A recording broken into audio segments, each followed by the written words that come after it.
Gemini! Kumusta po kayo guys? Okay, so Gemini, maraming salamat po sa walang sawang pagsubaybay sa ating mga reading, and kung kayo ay bago pa lang sa ating channel, mag-subscribe na po kayo guys. And i-click mo na rin yung ating notification bell para lagi po kayo guys updated sa ating mga bagong upload.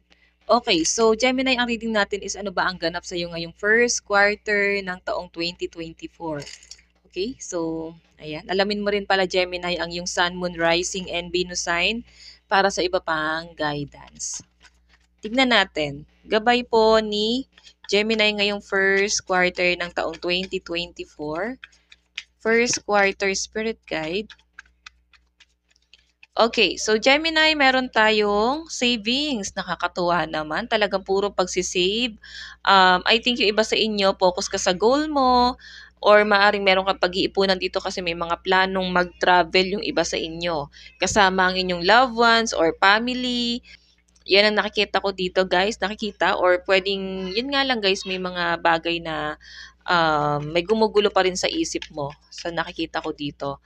Okay, parang save ng save ang mga Gemini. Ano tong pinag-iipunan mo, Gemini? So, tignan natin, Gemini, Sun, Moon, Rising, and Venus sign. Meron tayong debt. Oh, parang iba sa inyo, guys, meron ako nakita. Siguro insurance to. Nag-aano ka ng insurance? Nag-aayos ka ng insurance? Or pwedeng freelance ang iba sa inyo? Tingnan pa natin. So, Gemini, meron tayong adventure. Kakasabi ko lang, di ba? Parang may travel kayo, pag-iipunan. Okay? Siguro guys, kaya may death and revert dito. I think may ending na nangyari sa'yo na parang gusto mo mag-refresh, gusto mong mag-relax sa malayo, gusto mo nang i-release lahat ng mga negative energy na na-experience mo ngayon, or lahat ng negative energy na parang feeling mo, iniwan ka mag-isa, inabandon na ka mag-isa, parang lumalaban ka mag-isa. Okay? Ayan, so nag-alarm yung aking orasan. So kung makita nyo guys, may sa kalagitnaan ng kalungkutan mo, I think yung iba sa inyo na-involve kayo sa third party, iniwan ka, inabandon na ka, then para bang ngayon, feeling mo walang tutulong sa'yo, parang tumulong sa'yo dito guys, pamilya mo, or pwedeng ikaw mismo, binigyan mo sila ng idea or binigyan ka nila ng idea kung paano ka tatayo ulit sa iyong mga paa. So, kaya nga nagsisave ng pera yung iba sa inyo, guys. Nakita ko na parang nakukuha mo yung goal mo sa buhay dito. Meron din po ako nakita na parang siguro may namayapa na death anniversary ng isa sa pamilya. So, siguro guys, meron kayong pinaghahandaan dyan. Okay? Malungkot rin kayo, guys. Nalulungkot talaga kayo dito. Sino man tong nawala na to. Alam ako nakita guys sa parang may mawawala ulit. Nakita ko lang guys parang death anniversary. Ayan. Okay, nagiging emotional pa rin ang mga Gemini. So, tignan po natin. Ano pa ipapakita ng card. So, guys, ang lucky number mo ngayong first quarter ay 49, 79, 0, and 20. Tignan pa natin sa karagdagang mensahe. Ano pa ang karagdagang mensahe po kay Gemini ngayong first quarter? Spirit guide. Gemini, Sun, Moon, Rising, and Venus sign. So guys, meron tayong generosity. So I think iba sa inyo, tumutulong ka talaga sa ibang tao, charity, hindi mo yan binobrod, no? Yung iba sa inyo guys, ano to? Kusang loob. Siguro, may charity. So, hayan. Kaya siguro tutulong ka, sige, parang sige lang, tulong lang ng tulong. Hanggat may maitutulong, di ba? So, meron tayong burden. Marami kang responsibilidad dito, guys. Dumadating ka sa point na nabibigatan ka na sa mga responsibilidad na binibigay sa'yo. Meron tayong Ace of Clouds. So, new ideas. Alam mo yung sa gitna ng kalungkutan mo, doon mo mahuhugot yung bagong bagong idea, new beginning para sa'yo. Sa pagkadapa mo, doon ka nga, alam mo yun, parang doon ka na nagkaroon ng kaliwanagan and calling. Naging malakas ang loob mo dito. Hay, no, strength nandito na Gemini. Okay? So, may mga bagay dito na hindi mo pala na-experience. So, I think hindi mo pa natutunan. Kaya guys, para may pag-explore and may excite ka dito guys kasi nakita ko ng mga bagong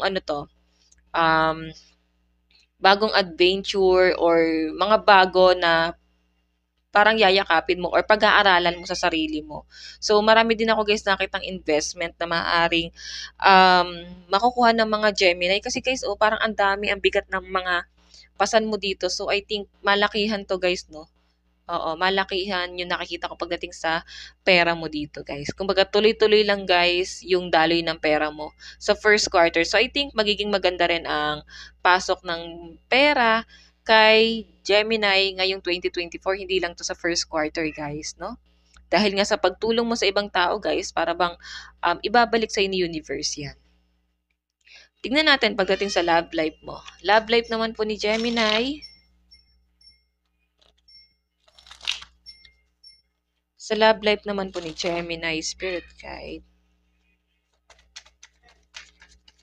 Gemini, Sun, Moon, Rising, and Venus sign. So guys, meron tayong Page of Earth. Page of Earth. Meron tayong Queen of Water. Meron tayong, oh my God, the Emperor. Gemini, may magpaparamdam, sinasabi rito, no? I think hindi kayo guys nagkasundo nitong person na to kasi parang may pagtatalo patungkol sa effort. Parang may sumbatan din ako nakita guys na parang patungkol sa pera din. Siguro nga guys, nagsisave ka dito para sa sarili mo. Kagaya na sabi ko kanina guys, parang inabandona, iniwan sa ere, pinabayaan, nang nakalutang sa ere. So, pagdating sa love life mo guys, may new cycle, new idea, bagong pakiramdam, new feelings ang nakikita ko. So, maaaring new person itong paparating sa inyo guys na maaaring aralin mo and parang mararamdaman mo na okay to kasi page pa lang siya guys eh. So, bagong feeling siya guys na parang akala mo bato na yung puso mo, akala mo hindi ka na magmamahal pero ayan, mukhang magmamahal ka daw ulit dito guys. May paparating sa inyo rito. Pero yung energy niya, so medyo selosa, medyo controlling, pero yun nga yung gusto ng iba sa inyo guys, nafe-feel ko na parang gusto mo yung someone na, kasi nga masyado ka ng mataas eh. Gusto mo yung someone na kaya kang kontrolin. Okay, kasi na-feel mo na wala nang kahit na sino ang pwedeng kumontrol. So, ngayon guys, ayan. Pero napaka-sweet naman guys ng taong to guys. In a nice way naman yung ginagawa niya kahit na medyo controlling yung energy, no? Sweet naman siya sa pinapakita sa akin, okay? Emperor, Seven of Earth. Alam mo yon, lagi may tampuhan pa rin dito guys eh. Kung may karelasyon kami, nakita ko mga tampuhan dito. Parang alam mo yon, hindi nagmamatured, medyo isip bata pa rin, hindi nagsisave, nag-aaksaya ng pera. So, siguro, yun din yung kailangan yung aralin. Okay, sa connection na to. Tignan natin ang inyong love advice. Meron po tayong trust. 'Di ba? You need to have trust in relationship in order for it to flourish. So I think guys, may wedding na magaganap. Okay, siguro itong person na to, karelasyon mo na siya pero bago pa lang kayo guys, no? Kaya siguro siya guys nasasabing bago kasi kaya siguro may nagsisave dito, may kasalan or may pinaghahandaan kayo, yung may mga karelasyon dito guys, no? Mukhang may magpo-propose. Okay? May planong magpakasal. Parang marami na kayong pinagdaanan. So, parang ready na kayo mag-settle down. Okay?